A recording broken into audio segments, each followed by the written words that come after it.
حتى ئەم پشتە خۆ قایم نەکەین. دەی شوباڵی 2016 بارزانی پرۆژەیەکی بۆ ئەنجامدانی چاکسازی لە حکوومەتی هەرێم ڕاگەیاند. هەفتەی ڕابردووش لە ڕاگەیاندراوێکدا ئاماژەی بۆوەدا لە ماوەی 3 مانگی ڕابردوودا و لە چوارچێوەی پرۆژەی چاکسازی و ڕوبەڕووبوونەوەی گەندەڵیدا 93 دۆسیە پێشکەش بە دەستەی دەستپاچی و داواکاری گشتی کراون و بەشێک لە دۆسیەکانیش ڕەوانەی دادگاکراون.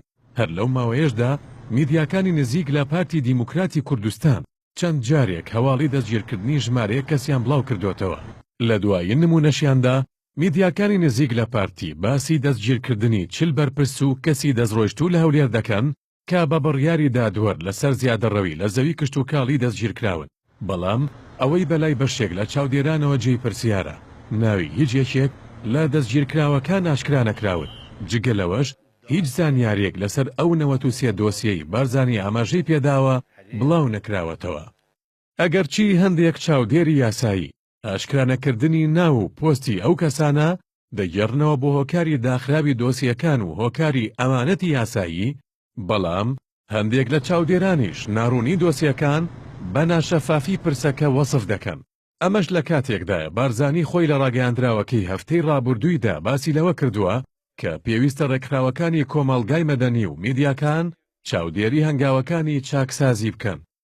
بەڵام بەشێک لە چاودێران پێیان وایە بۆ ئەوەی هاوڵاتیان متمانەیان بە هەنگاوەکانی چاکسازی و ڕوبەڕووبوونەوەی گەندەڵی هەبێت، دەبێت لایەنی کەم ئەو دۆسیانی ڕەوانەی دادگاکراون لە ڕێگەی میدیاکانەوە ئاشکرا بکرێن، هەروەک چۆن لە زۆربەی وڵاتانی دیکە هاوڵاتیان ئاگاداری دۆسیەکانی گەندەڵین هەر لە لێکۆڵینەوە سەرەتاییەکانەوە هەتا دەگاتە بڕیاری دادگا. هاوشێوەی ئەو ڕێوشوێنانەی حەیدەر عەبادی سەرۆکوەزیرانی عێراق کە هەفتەی ڕابردوو بەرامبەر 6 بەڕێوەبەری گشتی بانکەکان ئەنجامیدا. ئاشکرانەکردنی ناوەڕۆکی لێکۆڵینەوەکان لە دۆسیەکانی گەندەڵی وای کردووە بەشێک لە چاودێران و تەنانەت پەرلەمانتارانیش پێیان وابێت ئەو دۆسیانەی کە بارزانی باسی کردوون دۆسیەی بچووک بن و دەست نەبراوە بۆ دۆسیە گەورەکان، لەوانە دۆسیەکانی پەیوەندیدار بە گەندەڵی لە داهاتی نەوتدا کە زۆرترین ڕخنەی هاوڵاتیان لە گەندەڵیە لە کەرتی نەوتدا. لەلایەکی دیکەوە چاکسازیەکانی بارزانی تەنانەت لەناو بەشێک لە لایەنگرانی پارتیشدا بە گومانەوە سەیر دەکرێن. وەک ڕۆژنامەنووسێکی نزیک لە پارتی باسی دەکات کە ئەس بەوە دەکرێت لە ژێرناوی چاکسازیدا باڵێکی ناو پارتی خەریکە ئینقیلابێکی هێمنانە لە دژی باڵەکەی دیکە بەڕێوە دەبات کە حکوومەتی بەدەستەوەیە.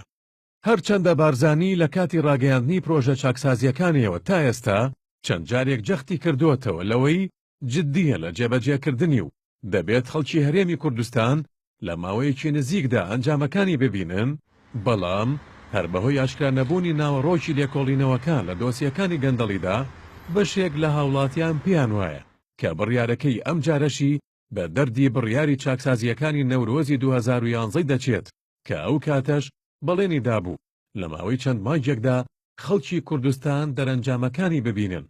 بەڵام بەو جیاوازیەوە کە ئەم جارەیە چەند دۆسیەکی بچووکی گەندەڵی ئاشکرا بکرێن و سزا بدرێن و دۆسیە گەورەکانی گەندەڵیش بێ سزا دەربازیان ببێت.